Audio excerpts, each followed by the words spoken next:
जय गुरुदेव, जय माँ गायत्री। सभी को मेरा प्रणाम। आज हम बात करेंगे अपनी स्थिति के अनुसार साधना करनी चाहिए, क्योंकि अक्सर ये होता है कि हम किसी और को देखकर अपनी साधना का आकलन करने लगते हैं, परंतु हमें ऐसा नहीं करना। हमें अपनी स्थिति का ध्यान रखना है और जिस स्थिति में हम हैं उसी के अनुसार साधना चाहिए हमें खुद को।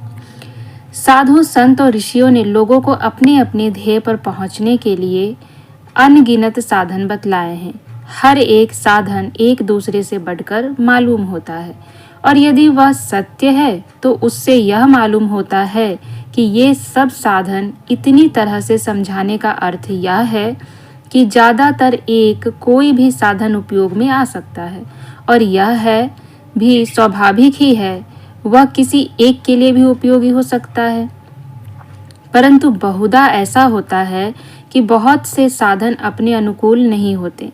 कठिनाई यह है कि हम लोगों में वह शक्ति नहीं है कि उस साधन की खोज निकालें जिसके लिए हम सचमुच योग्य हैं। इसके विपरीत हम दूसरे ऐसे साधन अनिश्चित समय के लिए अपनाते हैं जो हमारी शारीरिक और मानसिक स्थिति के अनुकूल नहीं होते।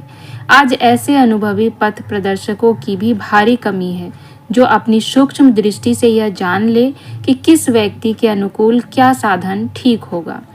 जो व्यक्ति जिस साधना का अधिकारी है उसी के अनुकूल कार्यक्रम उसके सामने रखा जाना चाहिए। बालकों का शिक्षण और अध्ययन भी इसी आधार पर होना चाहिए। रुचि के अनुकूल दिशा में शिक्षा मिलने पर बालक थोड़े ही समय में आश्चर्यजनक उन्नति कर लेता है। इसके विपरीत जो कार्यक्रम उसकी रुचि न होते हुए भी लादा जाता है वह बड़ी कठिनाई से जैसे तैसे पार कर पाता है। हमें चाहिए कि अपना एक ध्येय निर्धारित करें और उस लक्ष्य को पूरा करने के लिए ऐसे साधन चुनें जो निर्धारित उद्देश्य की ओर तेजी से हमें बढ़ा ले चले। साथ ही उन साधनों की अपनी अभिरुचि, प्रकृति और स्थिति के अनुकूल होना भी आवश्यक है। यदि ऐसा ना हुआ तो उत्साह थोड़े ही समय में शिथिल हो जाता है और दुर्गम मार्ग पर चलने का अभ्यास न होने से बीच में ही यात्रा तोड़ने को विवश होना पड़ता है।